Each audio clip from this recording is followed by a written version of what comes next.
Phuoc Tuy Province, Vietnam, September 17, 1966. Corporal Barry Butch Peterson froze mid-step, his boot hovering inches above the jungle floor. The slight pressure of disturbed leaves, the barely visible glint of wire in the dappled sunlight filtering through triple canopy jungle. Something wasn't right. Behind him, the rest of 6 RAR's D Company patrol halted in instant silence, a reaction drilled into Australian soldiers until it became instinct. Peterson knelt slowly, examining the ground with the methodical care of a surgeon. There, a sharpened bamboo stake, fire-hardened and smeared with excrement, angled upward from a camouflaged pit. Just beyond it, nearly invisible against the forest floor, ran a length of vine concealing a wire that would trigger something worse. Punji pit with a secondary, he whispered to Lieutenant Michael Mick Ryan beside him. Bastards want you to jump sideways, right into whatever that wire's connected to. Ryan wiped sweat from his eyes, studying the deadly puzzle before them. Back home in Sydney, he'd been an apprentice electrician. Now he was learning a different kind of wiring, the kind designed to maim and kill. How many does that make this week? 14 traps in 3 days, Peterson replied. These blokes are teaching us a bloody lesson. What neither Australian soldier realized in that tense moment was that within months, they and their mates would become the teachers, turning the Viet Cong's own weapon against them with a sophistication that would shock their American allies and terrify their enemy. The hunter was about to become the hunted when the first Australian troops arrived in Phuoc Tuy Province in 1966. Many carried the arrogance of soldiers who'd fought in 2 world wars and Korea. The Viet Cong's booby traps were initially dismissed by some as primitive and cowardly, the weapons of an enemy too weak to fight face to face. That contempt evaporated with the first casualties. We thought we were dealing with simple bamboo spikes, recalled Captain Bob Grandin of the 5th Battalion, Royal Australian Regiment. The first bloke we lost to a Malay whip, a sapling loaded with stakes that swung across the trail at chest height. That changed everything. These weren't primitives. They were engineers working with what they had, and they were bloody good at it. The statistics told a brutal story. In 1966 alone, booby traps accounted for approximately 11% of Australian casualties in Vietnam, a figure that would climb to nearly 16% by 1967. For comparison, the U.S. Army reported booby traps caused up to 20% of their casualties in some areas, partly because their patrol techniques differed from Australian methods. Lieutenant Colonel Colin Kahn, commanding officer of 6 RAR, recognized immediately that conventional responses wouldn't work. The American approach, massive firepower and rapid movement, was getting them killed by traps. Kahn later wrote in his operational diary, "We needed to slow down, observe, and learn. The Viet Cong were fighting on their terms, on their terrain. Respect for your enemy's capabilities isn't weakness, it's survival." But Major Harry Smith of D Company, who would later lead the famous Battle of Long Tan, saw something more than just a defensive necessity. After the 10th or 11th trap we found, Smith recalled, someone said, "What if we could use these against them?" That's when the light bulb went off. If Charlie was this good at traps, we could be better. Australian military doctrine had always emphasized adaptability. Unlike their American allies, who often relied on overwhelming firepower and air mobility, the Australians drew on their experiences in jungle warfare from Malaya and Borneo. The concept of winning hearts and minds wasn't just a slogan. It was integrated into their tactical approach, which included learning from the enemy. As Brigadier O.D. Jackson, commander of the 1st Australian Task Force, put it bluntly in a November 1966 briefing, "Gentlemen, we're going to learn every trap these bastards use. Then we're going to improve on them and give it back threefold. If they want to play this game, we'll show them how it's really done. The evolution of Australian counter-booby trap operations began with meticulous documentation. Unlike many U.S. units that simply destroyed or bypassed enemy traps, Australian combat engineers and infantry created detailed sketches and reports of every trap encountered. Captain Alex Sandy MacGregor of the 1st Field Squadron, Royal Australian Engineers, became the task force's unofficial trap encyclopedia. I started keeping a notebook in June 1966, MacGregor explained.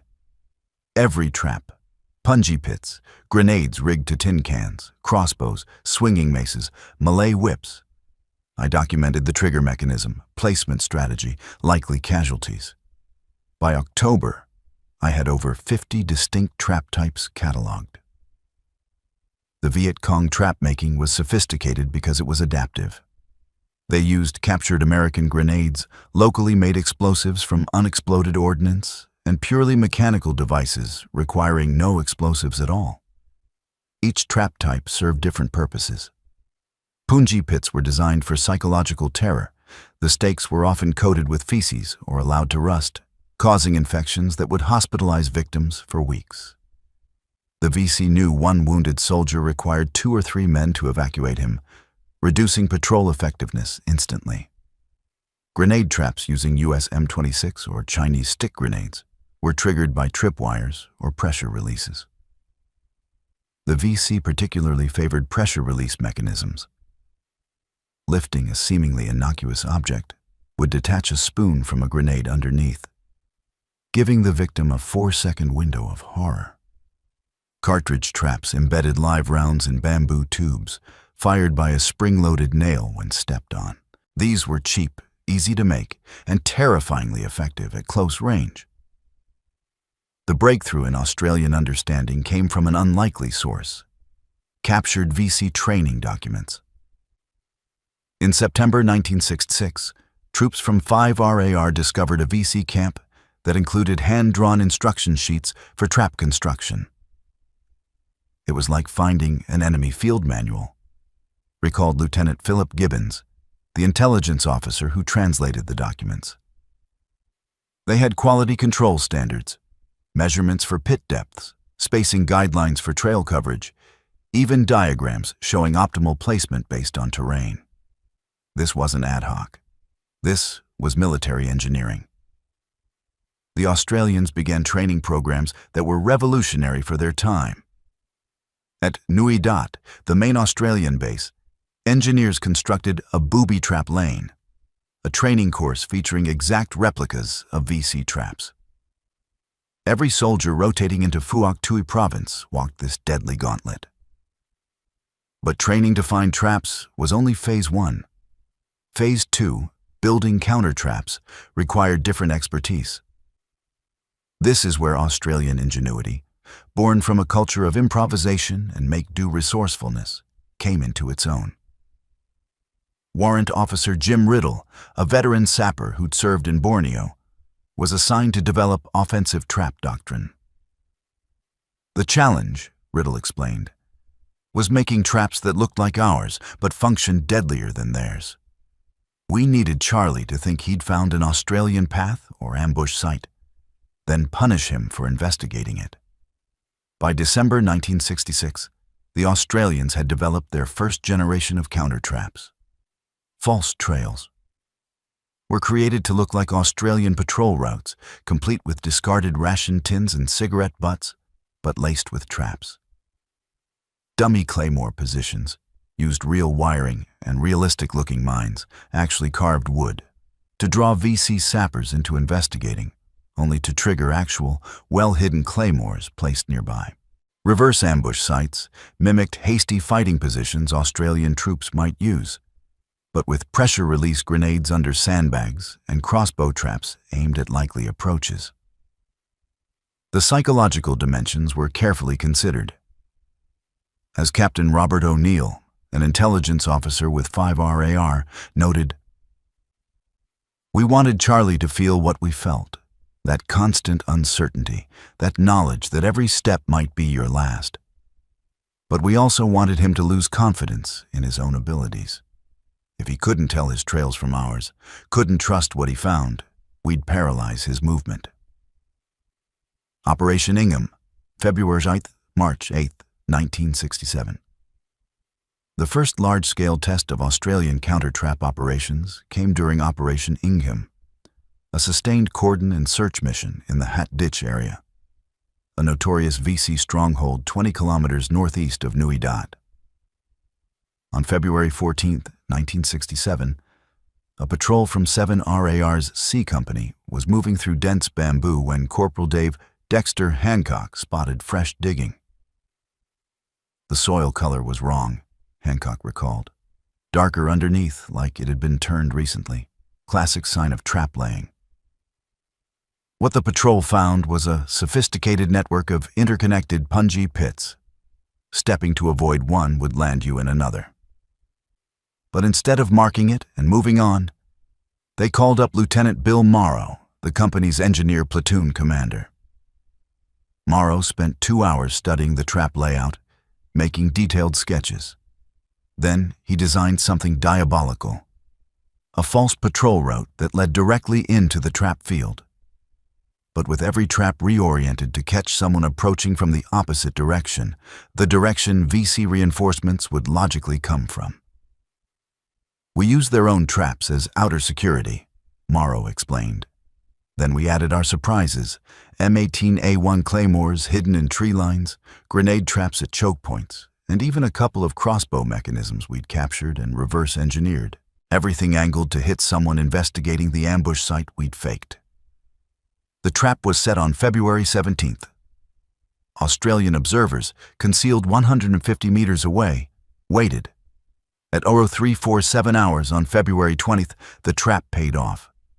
A VC reconnaissance team of 6 men, investigating what they believed was an Australian ambush site, hastily abandoned, triggered a cascade of destruction. Corporal Ray Simpson, one of the Australians watching through a starlight scope, provided a stark account. The first bloke stepped on a pressure-release grenade. The explosion drove the others sideways, right into the punji field we'd reoriented. 2 went down immediately. The survivors tried to pull back, but retreated straight into the Claymore kill zone. The whole thing was over in maybe 15 seconds. 6 enemy combatants eliminated without us firing a shot. The psychological impact was immediate. VC prisoners captured during subsequent operations reported that local cadres were warning fighters about ghost trails, paths that looked like Australian routes but were deadly traps. Operation Paddington, May 1967. The concept reached maturity during Operation Paddington, a battalion-level operation in the Long High Hills. Here, 6 RRR employed coordinated trap networks that functioned like mechanical ambushes. Major Hugh Ogden designed what became known as the Long High Maze, a series of false positions, trails, and caches that created an entire fake Australian patrol base. Every approach was trapped multiple ways, with primary and backup systems. We wanted redundancy, Ogden explained. If one trap failed or was spotted, the backup would get them. And if they avoided both, they'd compromise themselves by deviating from expected routes, making them visible to our observation posts. On May 23, 1967, a VC sapper team, elite infiltration specialists, attempted to probe the Australian perimeter. Private John Jacko Wilson, watching from an observation post, witnessed the result. There were 8 of them, moving like bloody ghosts, professional, careful, everything by the book. The first one found our tripwire, signaled back, and they started going around it. Smart. But going around put them on an azimuth we'd predicted. 3 of them stepped into a pressure release pattern. They were spread out enough that all 3 hit different triggers within 2 seconds of each other. The explosions caused the others to scatter into secondary traps. It was like watching dominoes fall, except each domino was a man dying. The gruesome effectiveness troubled some Australian soldiers. Lance Corporal Kevin Kev Thompson, who helped construct many of the trap systems, later wrote in his diary, "Part of me feels sick about what we're doing. These traps don't discriminate. They kill just as messily as Charlie's do. But another part knows every VC we stop this way is one who can't ambush our mates or booby trap a village well." The statistics from May 1967 told the story. Australian trap networks had accounted for an estimated 23 confirmed enemy casualties without a single Australian firing a shot. More importantly, VC documents captured in June revealed growing fear of Australian positions. A translated diary entry from a VC company political officer read, "The Australians fight differently than the Americans. They move slowly, watch everything, and learn from us. Now they use our tactics against us. Our comrades fear their camps and trails as much as we fear their soldiers. This is a new kind of war." Both sides evolved their trap-making capabilities throughout 1967 and 1968, creating an underground arms race of lethal innovation. Australian refinements. The Australians began incorporating electronics and modern materials into traditional trap concepts. Captain James "Jimmy" Richardson, an electrical engineer turned infantry officer, developed battery-powered time delay systems that made traps more unpredictable. "We'd set traps that wouldn't activate for hours or even days after being disturbed," Richardson explained. That meant even if Charlie found and marked a trap, it might go off when his follow-up team came through, destroying their confidence in their own trap clearance procedures. The cascade trap became an Australian specialty. A primary trap triggered secondary and tertiary systems in sequence, catching rescue teams attempting to help initial victims. These were psychologically devastating because they exploited the natural human impulse to help wounded comrades.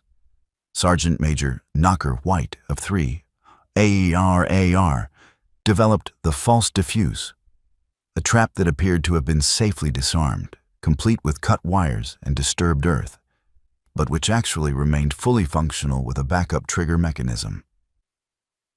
"The beauty of it," White said with grim satisfaction, "was that Charlie would report back that he'd cleared the trap, so their whole squad would walk through the area confidently. And then boom." Viet Cong counter-evolution. The VC, realizing they were being outplayed at their own game, adapted quickly. Intelligence reports from mid-1967 showed they were training specialists specifically to identify and defeat Australian traps. A captured VC training document from August 1967, translated by Australian intelligence, read, "The Australians are clever enemies. They think like us. When finding suspicious ground, do not investigate immediately. Watch for 3 days. The Australians use time delays and observation posts. Patience defeats their patience." The VC also began using trap sweepers, expendable recruits or impressed villagers forced to walk ahead of main force units. This brutal tactic reduced VC casualties, but created new moral dilemmas for Australian troops. Private Michael O'Brien recalled an incident in September 1967. "We watched through binos as Charlie pushed 2 villagers, looked like an old man and a teenager, ahead of their squad to trigger our traps. Made me sick. We'd designed those traps for armed combatants, not civilians. After that, we started using more observation-triggered systems where we could abort if we saw non-combatants." The VC also began creating false traps. Obvious, poorly concealed traps meant to slow Australian patrols and waste their time and engineering resources, while the real traps remained hidden nearby. The psychological dimension. By late 1967, the psychological warfare aspects dominated. Both sides were fighting not just with explosives and sharpened bamboo, but with fear and uncertainty. Lieutenant Colonel Philip Bennett, commanding 2 Operations, observed, "We'd created a situation where neither side could move freely. Every patrol was slower, more careful. Every trail was suspect. The whole province had become a deadly puzzle, where one wrong step, literally, could kill you. An after-action report from December 1960 noted, VC movement patterns show increased reluctance to patrol aggressively in areas of known Australian trap activity. Enemy resupply routes are being redirected around rather than through our operational areas. Strategic benefit: we're achieving area denial without maintaining constant presence. But this came at a psychological cost to the Australians as well. The constant tension of trap warfare, both finding enemy traps and maintaining their own networks, wore on soldiers' nerves in ways that conventional combat didn't. Corporal Pete Douglas wrote home in January 1968, "It's not the firefights that get to you. Those are quick and relatively clean. It's the traps. Knowing every step might be your last. Watching your mate's leg get blown off by something he didn't even see.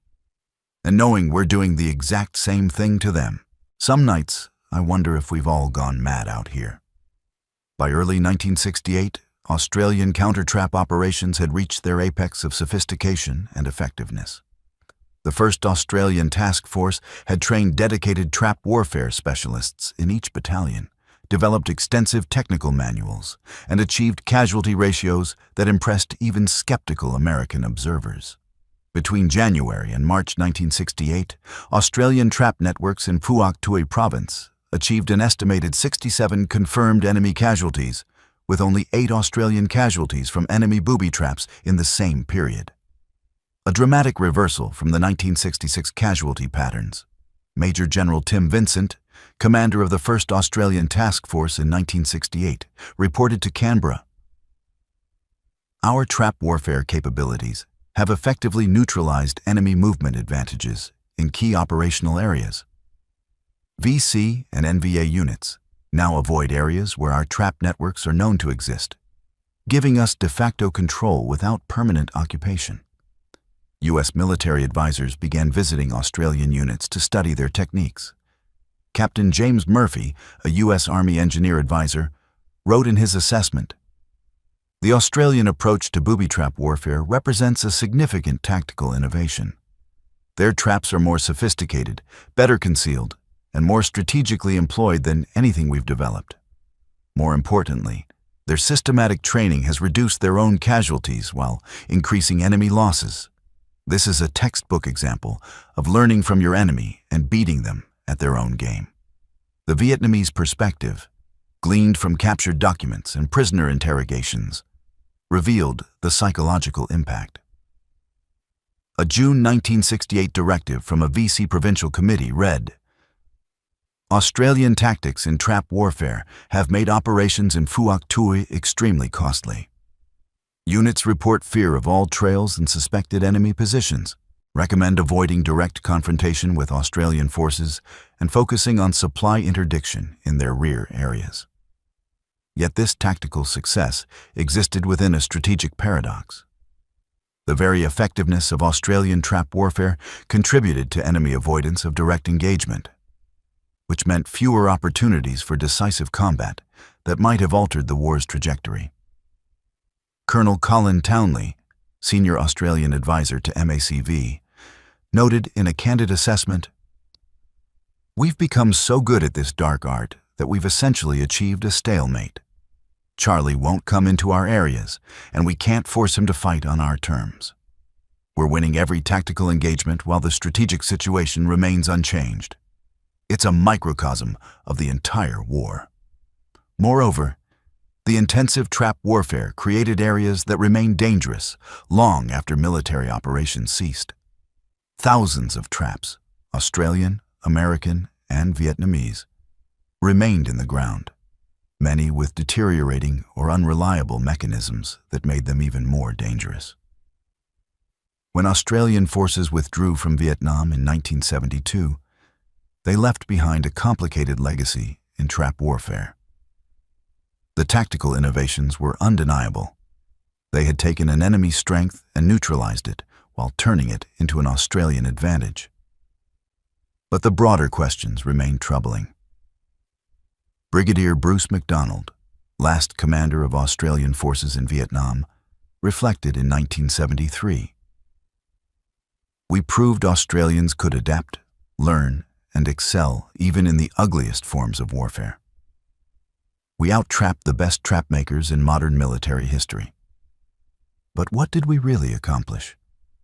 We controlled our province more effectively than most American units controlled theirs, yet the war's outcome remained the same. Tactical excellence without strategic victory is just very efficient futility.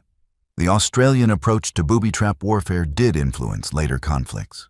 British forces in Northern Ireland studied Australian techniques for dealing with IRA improvised explosive devices. U.S. forces in Iraq and Afghanistan, facing sophisticated IED networks, revisited Australian Vietnam-era doctrine on trap detection and counter-trap operations. Yet the human cost lingered. Veterans from trap warfare units reported higher rates of hypervigilance disorders, a form of PTSD characterized by inability to trust one's surroundings. You spend months walking where every step might kill you, explained Vietnam veteran Warrant Officer Alan Al Crawford in a 2003 interview. Then you come home and your family wonders why you can't relax, why you check every door, every car, why you can't just walk normally. You've been rewired. The provinces where intense trap warfare occurred, particularly Phuoc Tuy, required decades of clearance operations. In the 1990s, joint Australian-Vietnamese teams were still finding and clearing traps from the war, killing or maiming farmers and children who had not even been born when the devices were emplaced. Perhaps the most telling legacy came from a surprising source. In 1995, Nguyen Van Loc, a former Viet Cong trapmaker who had fought against the Australians in Phuoc Tuy, met with Barry Peterson, the same corporal who'd frozen over that booby trap in September 1966, at a reconciliation conference in Hanoi. "You Australians," Nguyen said through a translator, "you respected us enough to truly learn from us. That made you more dangerous than the Americans, with all their helicopters and bombs. But it also made peace possible later because respect, even respect earned through combat, is better than contempt." Peterson's response: "We learned your methods to survive, then to win. But in the end, nobody really won this war. We just all survived it, those of us who made it out anyway. The traps we set are still out there in the ground and in our heads. Some wars never completely end. The Australian experience in Vietnam trap warfare remains a case study in tactical adaptation, brilliant, brutal, and ultimately insufficient to change strategic realities. They proved that learning from your enemy and mastering their methods could yield tactical dominance. But they also demonstrated that tactical excellence alone cannot compensate for strategic confusion. The traps they built and fought against remain in Vietnamese soil and in veteran memories, a lethal archaeology of a conflict where innovation, adaptability, and ingenuity could not overcome the fundamental contradictions of the war itself.